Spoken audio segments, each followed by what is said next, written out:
என் உயிரிலும் மேலான ஆத்ம பந்துக்களுக்கு எம்பெருமானை பிரார்த்தித்து ஆசீர்வாதம். சிறந்த குணங்களில் ஒன்று. ஒரு மன்னன் காட்டில் போய் வேட்டையாடி போனான். வேட்டையை முடிச்சுட்டு ஒரு மரத்தடியில் உக்காண்டான். அப்போ உட்காந்து திடீர்னு அவன் மேலே கல் ஒன்று விழுந்தது. பக்கத்தில் கூட வீரர்கள் பார்த்து இந்த கல் அடித்து யாருன்னு போய் பிடிச்சி கொண்டு வாங்கட்டான். வீரர்கள் நாலா பக்கம் பார்த்துட்டு ஒரு பெண்மணி அழைச்சி வந்தாங்க. பெண்மணி தான் அவன் மேலே கல் அடிச்சிருக்கா அப்படின்னு கூட்டவுடனே அப்போது சொன்னாலாம், மன்னனே என்னை மன்னிச்சிருங்க, நான் மரத்தில் இருக்க பழத்துக்காக தான் கல் விட்டு எறிஞ்சேன்.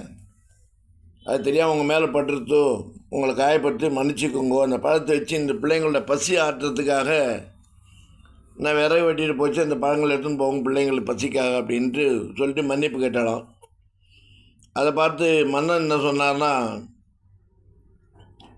என்னை மன்னிச்சிட்டேன்னு சொல்லி அவளுக்கு 2 பசுமாடும் கையில் பணத்தையும் கொடுத்து அனுப்பிச்சாராம்.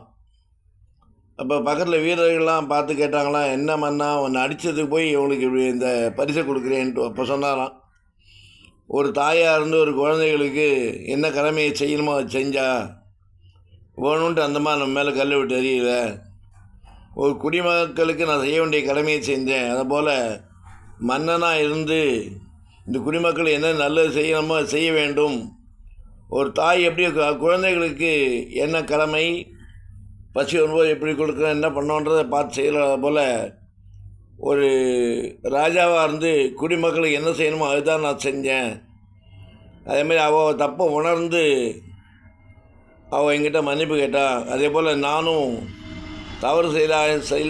தவறு செய்யாமல் செய்த தவற்றை உணர்ந்து நான் குடிமக்களுக்காக நல்லதை செய்ய வேண்டும் என்பதை உணர்ந்தேன் என்பதை ராஜா சொன்னான். இல்லை என்ன தெரியுது, குற்றத்தை செஞ்சாலும் தப்பு செஞ்சாலும் அதை உணர்ந்து அதை திருத்தி கொள்ளணும், திருத்தி கொண்டு மாமனிதனாக வாழணும் என்பதை விளக்குவதற்காக ஒரு சிறிய கதை.